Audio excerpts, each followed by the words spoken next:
अभी हाँ हाँ सर, ये घर भी सर हम लोग बना रहे हैं, मैंने डिटेल ले लिया।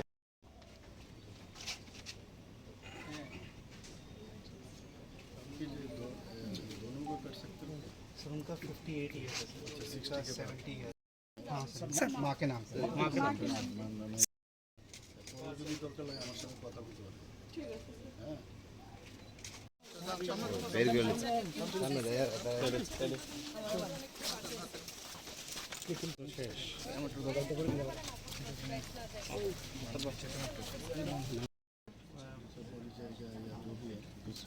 दूसरे में डाल।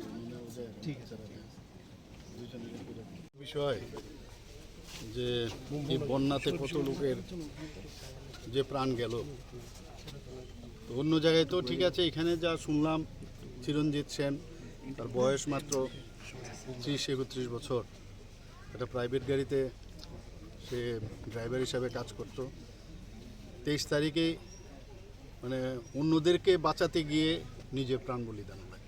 অত্যন্ত দুঃখের এবং পরিতাপের, মানে যেভাবে সাহসের সাথে মানুষকে মানে রেস্কিউ করছিল, মানে যতটুকু ঈশ্বরের কাছে প্রার্থনা করব যে ও যেখানেই থাকুক যেন সুখে শান্তিতে থাকে, ভালো থাকে।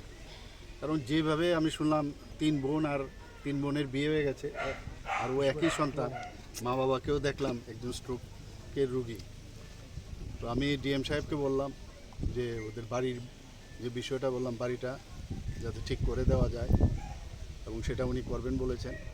আর দুজনকেই ভাতার, যে কারণ একমাত্র উনি উপার্জনশীল ছিল, তো আমি বললাম যে দুজনকেই যে বিভিন্ন ভাতা আমাদের আছে সেই ভাতা অন্তর্ভুক্ত করা হয়।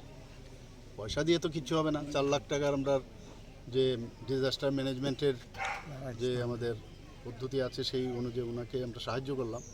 ওকে তো আর ফেরত পাবো না, কিন্তু আমাদের তরফ থেকে যাতে ওরা খেয়ে বেঁচে থাকতে পারে সেই ব্যবস্থাটা আমি ডিএম সাহেবকে বললাম, উনি বলেছেন করে দেবেন।